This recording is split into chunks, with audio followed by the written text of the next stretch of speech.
last week on Hoops Academy. I wish we had 5 or 6 more scrimmages before we played our first game, but we don't.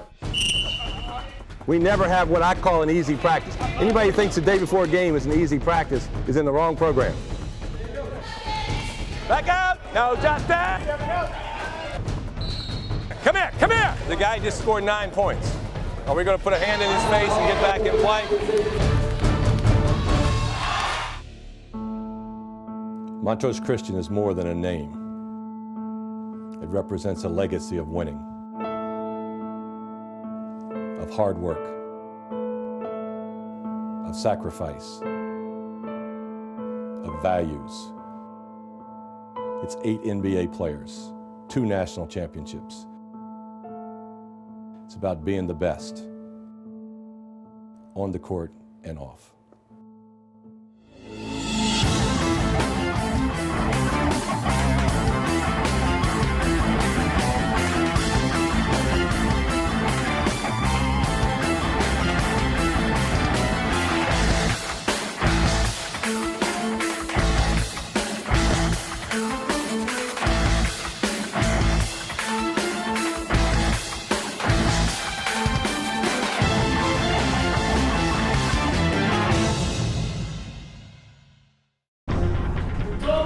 After opening the season with 2 emphatic wins, Montrose faces a tough game with an undefeated Friendship collegiate team. Friendship comes in with a lot of confidence, having beaten all 4 of their opponents by more than 20 points. Montrose jumps out to an early lead.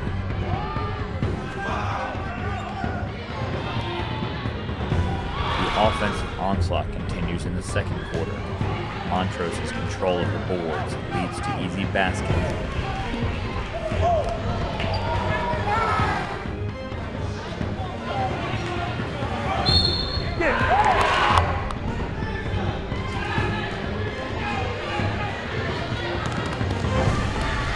Up 57-17 at the half, the coaches are left with little to criticize. Okay, now it was a good half, good first half. You guys had energy, came out hard. The pressure got to them, as you saw. Okay, good half-court pressure. I didn't expect that.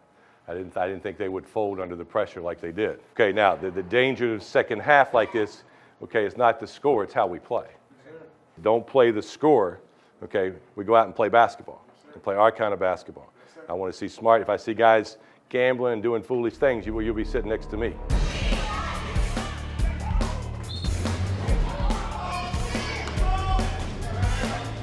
Montrose opens the second half slowly, which doesn't sit well with veteran.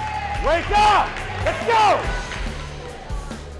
Okay, you guys did exactly the opposite of what you said you were going to do. Okay, they came out, they scored 2 easy baskets. We come down, we don't run anything. Okay, we have no sense of urgency whatsoever. Okay, all 5 of you are going to come out and not play the rest of the night.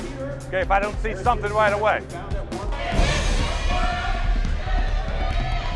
Following the tongue lashing, Montrose responds with a barrage of 3-pointers. Justin Anderson puts the finishing touches on the game.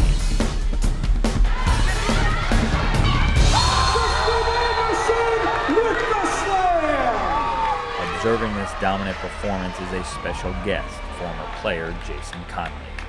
Jason Conley was the first freshman to ever lead the nation in scoring Division I. Jason was on our 1998 national championship team at St. John's at Prospect Hall.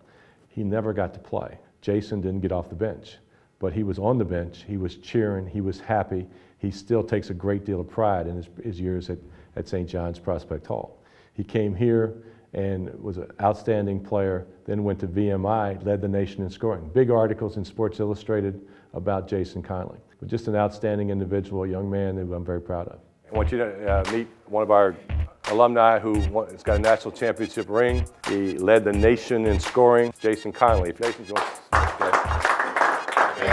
Good game, man. Like that dunk, man. Thank you. Get a shower.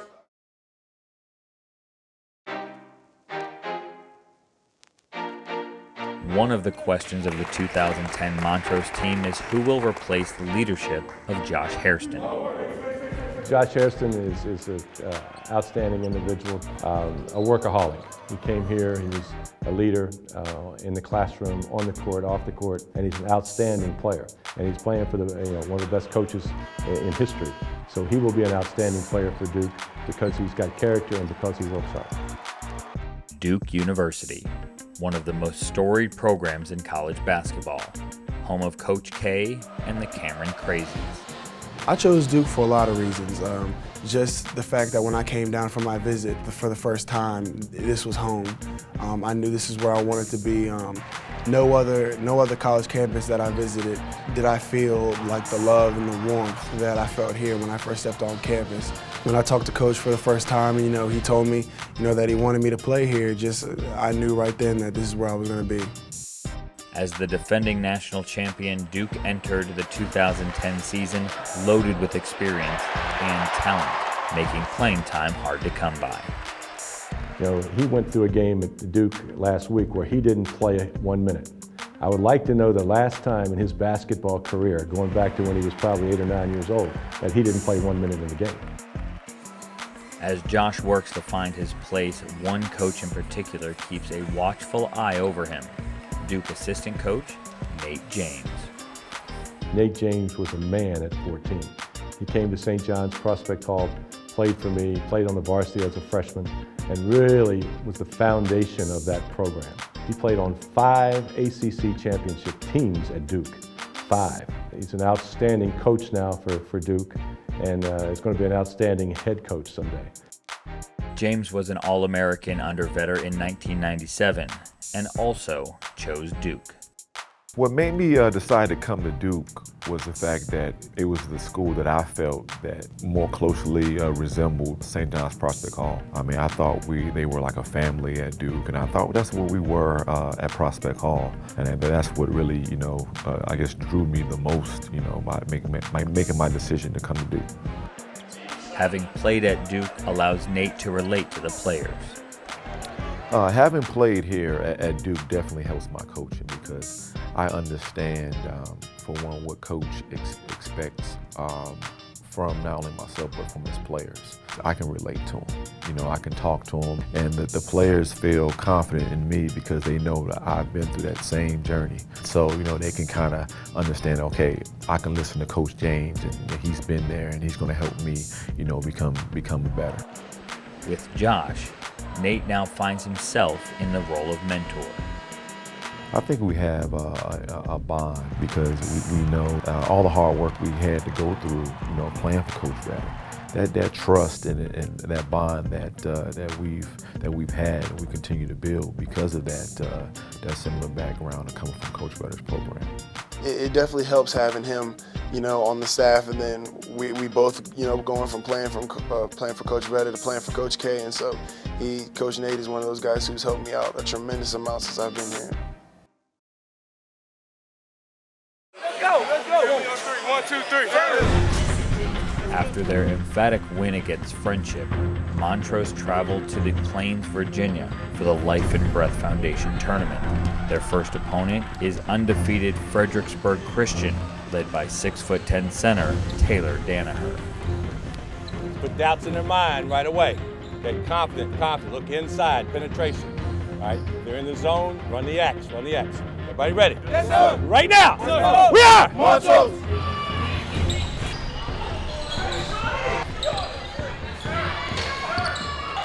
During the first quarter, it's apparent tonight won't be a repeat of the previous game. Montrose's shots aren't falling, and Fredericksburg isn't backing down. Midway through the second quarter, it's a 2-point game. Timeout. Okay, you guys understand that you're all in slow motion. Okay? We haven't done anything right since we started. We're coming down, the guy makes one little ball fake, we fly through the air. We're down here, we're not getting any penetration. Then we're watching the shot, okay, while they rebound. We haven't got an offensive rebound yet. Okay, you can't be out there if you're not going to rebound the ball. Let's start now. Okay, Let's go. Right now, we are. Montrose is leading at the half, but as the third quarter begins, Fredericksburg aims to keep the game close. Up strong, up strong. Foul. Despite 23 points from guard Seth Allen, eventually they wear down and Montrose pulls away for a 17-point win.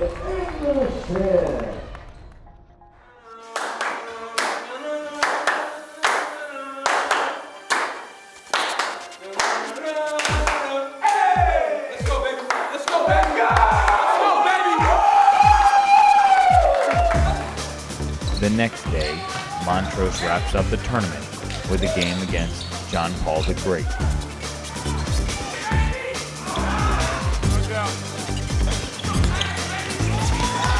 Montrose is simply too much for the Wolves to handle, recording their largest victory of the season. Following the game, the players have a surprise for Coach Vetter. Happy birthday to you. Happy birthday to you. Happy birthday, Coach Vetter. Happy birthday to you. Thank you very much. Thank you very much. St. Albans is the next victim at Montrose's schedule and walked into a barrage of three-pointers that ended the game early. Tyler Hubbard and Tyrone Johnson combined for 9 first-quarter three-pointers.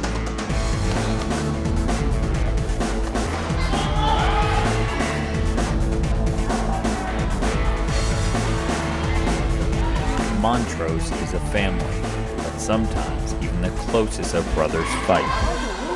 It's okay, relax. I'm hoping you're not saying anything bad, because if you are, then you're in a lot of problems. You got a lot of problems. He just hit 7 threes in a row. You should be saying great job. The only thing you should say is great job, Tyler, okay? Because we haven't had anybody shoot like that in a long time. That's all you say. How can you say anything? What are you saying? Because you need to pass the ball inside. Why? He hit 7 threes, Michael. Don't you you got to be happy for your teammate just once in your life. Be happy for your teammate, okay?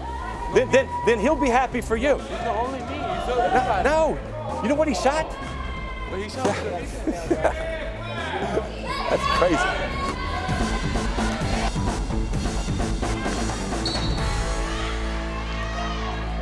We can't rely on. After the game, Michael makes amends. Okay. Tyler had a great game today. Okay. A couple games ago, he was 2 for 14. Okay. If you remember that game, Tyler. But you were super today. I mean, you get on those rolls. That's where you have to feel good for your teammate. Okay, because it doesn't happen that much. I apologize to Tyler and you because I know he should go to work today, but I don't apologize to him. I apologize to him.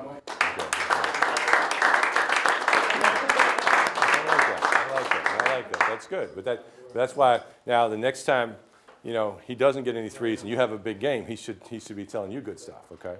And the more you do that, the more it spreads, and then you have that closeness as a team. You guys talk about family. Your family messes up a lot too, but you don't desert your family. Okay, so the same thing is true with the team.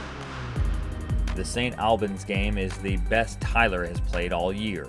The most tenured member of the team, Tyler came to Montrose early on. I've been at Montrose for 5 years, 8th to 12th, so it's been a great experience. Definitely come to school here for basketball and for academics. Academics are great here. Tyler has been in our program longer than anyone else. Played on our 8th grade team, played on our JV team, and now starting for our varsity team. He's a good guy, he's fun to be around. Has developed into a real, I think, a talent as a shooter. I think he's going to be a fine Division I player. As a person, he's a strong type of guy that you want in your program. He sets a good example for the kids, and the kids love to be around him. In addition to being the deep threat, he is also becoming a team leader. I feel as though Tyler is our leader this year because I think he knows the way. And Coach Vetter always talks about a leader being someone who knows the way and shows the way and can go the way. Tyler works very hard in the gym. I admire Tyler. We all look up to him this year. This is Tyler's team. I feel as though Tyler can take us where we want to be because he knows how to do it. And I think Coach Vetter's put his trust in him as well. Tyler's a very intelligent person, works hard in the classroom, he works hard in the court, and very good shooter. Tyler has yet to commit to a college, but knows what he wants. Well, basically my decision is going to come upon definitely location because I want to be close to my family. And definitely I want a good academic setting and also a great basketball program that can teach me from my freshman year to my senior year.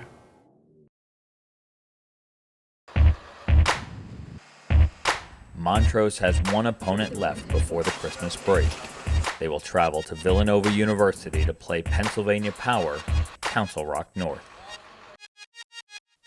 Well, I don't know if I would use the term statement game, but it's a game that I think it's our first challenge where we're going up and playing on another team's floor, that they're going to have a home court advantage. You know, and it's on a college floor. It's the first major event of the year. And it's going to be interesting to see how our guys respond to that, because we have a lot of new guys that have never done that. And so it's going to be my job as a coach to try to get them prepared. But yeah, I think it's our first big challenge. I think they're going to be ready because it's the game of the year for them. You know, they've already beaten Newman Goretti, who's traditionally a basketball power, national power, who beat us the last couple of years. So we know that we're in for a tough game. The game will serve as a barometer for Montrose as they look to close the 2010 calendar year on a high note. Hey, let's get ahead and get this thing done. Let's get back to the crib. Family on three. 1, 2, 3. For Tyrone Johnson, it's a chance to preview his future collegiate home court. They're going to be intense from the beginning. We've got to keep our heads, play hard, leave everything on the floor today. Right now! Yes, sir. Right now! Yes, sir. We are Montrose! The first quarter is a back-and-forth affair. Every time Montrose looks to pull ahead, Council Rock has a response.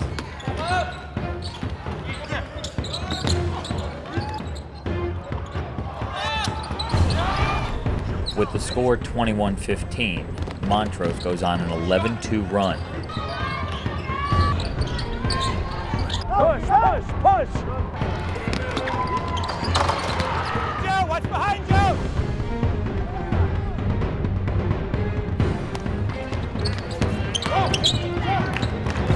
Punctuated by 2 Justin Anderson threes.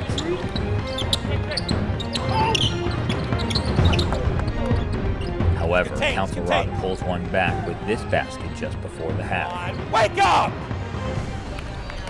In the locker room, Vetter knows this game is far from over. Defensively, this is not the type of team now, okay, that we can let up on at all.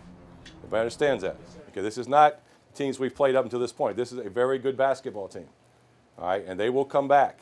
And we have to be able to withstand it when they come back and play smart. Now, it's important. All right, first 4 minutes, the third quarter, are vital. First 4 minutes. Everybody stay into the game. Even if you didn't get in, be ready to go in. Okay, so make sure you're ready to go. First 4 minutes, right now. Let's go. Let's play our game, man. Let's play our game. Be ready. Family on three. 1, 2, 3. Montrose looks to pull away in the third, only to have Council Rock answer with a 10-2 run.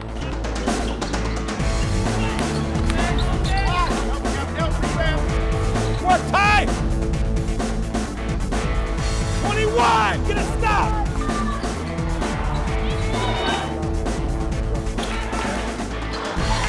Hey, fellas. Okay, now this is where you have to learn how to play the game of basketball. We're up 16 points. That's where the point guard's got to come into play. You can't worry about getting points and getting yours.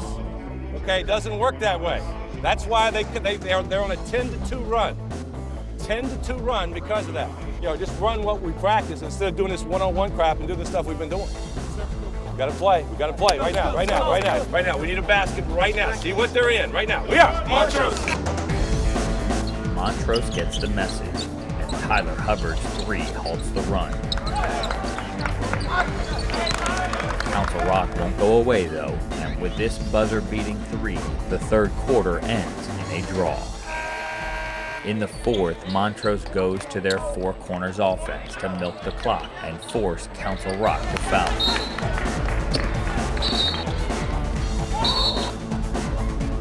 They hit their free throws down the stretch to secure a 68-53 victory. Even with the game over, Vetter can't help but coach some more as he speaks with former Montrose and current Villanova center Muftau Real Yaro. quick, just take a quick jump hook. Don't worry about dribbling, just take a quick jump hook. I'm gonna watch the next game. You better do it, I'm gonna call you. Before he speaks to the team, Vetter has a surprise visitor, North Carolina head coach Roy Williams. Roy, how are you? Good. Congratulations. Thank you, sir. Thanks for coming. W is always good. Oh, it is good. It's good. Absolutely. For more? Yeah, absolutely. Better. How are you? Friend of ours. Nice to see you. Nice to meet you. Glad to meet you. Glad you could come out. Appreciate you coming out and seeing us. Have to come back and see some more. Thank you. W is always good. It was good, yeah. And you know, we're still learning a lot of things, and you know, we did some good things. We play hard. We did some things. We got defensively. We got a lot of work to do. We're 7-0. Got ways to go, though. Yeah. Got ways to go. We'll Sure. Thanks so much for coming. Appreciate it. Good seeing you. Good luck. Good luck the rest of the year. I'll be down to see you. Okay. Thanks. Thanks. Thanks. Montrose closes 2010 undefeated and ready for the toughest part of their schedule. Okay, that's a good win. In the locker room, Vetter takes the opportunity to poke a little fun at Michael. Michael, did you get the ball enough times tonight? Yeah? Did you thank everybody? Well, you play well. I mean, you play well, but you also got to understand there's going to be times when you don't get the ball. That everybody today should be happy for you. Okay? It makes me happy for you because you played very well. And other people too. But by the same token, some days you don't get the ball, you have to be happy for them. Next week on Hoops Academy. That's one of the things I really like about teaching here is I have a lot of players in my class and I can kind of show them a different side of me. These guys, they're good, we're good. It's going to be a battle. Let's win this game. Let's go. Win this game. Right now. We are Montrose.